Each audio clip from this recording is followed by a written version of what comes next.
belajar materi sistem koordinasi, tepatnya sistem saraf, materi untuk kelas 11. Sistem koordinasi adalah sebuah sistem yang mengatur kerja organ-organ pada tubuh.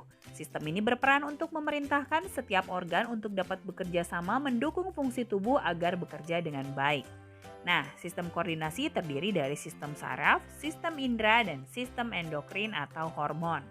Di video kali ini kita akan membahas mengenai sistem saraf. Sistem saraf adalah salah satu bagian dari sistem koordinasi yang mengatur aktivitas tubuh melalui rangsangan listrik secara cepat. Komponen sistem saraf terdiri dari sel saraf atau biasa disebut neuron, sistem saraf pusat, dan sistem saraf tepi. Nah, kita bahas mulai dari neuron atau sel-sel saraf. Sel saraf adalah sel yang mengantarkan impuls atau rangsangan dari reseptor ke otak dan menghantarkan respon dari otak ke efektor.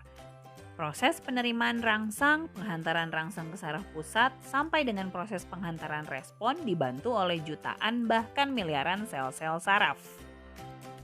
Nah, perhatikan ya, berikut ini adalah struktur neuron atau sel saraf. Setiap sel saraf memiliki beberapa bagian-bagian. Ada dendrit yang berfungsi untuk menerima rangsang dan meneruskan ke badan sel. Lalu ada inti sel yang berfungsi untuk mengatur seluruh kegiatan sel. Kemudian ada sel swan atau neurilema, yaitu sel penunjang neuron yang membentuk selubung mielin pembungkus akson.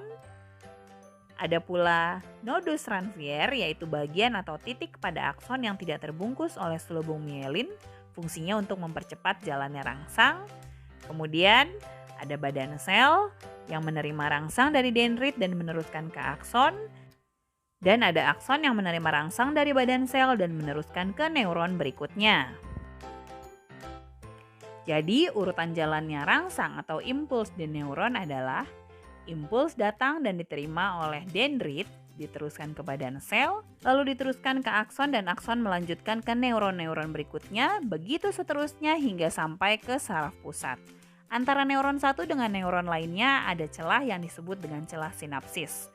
Impuls akan melompati celah sinapsis dengan bantuan neurotransmitter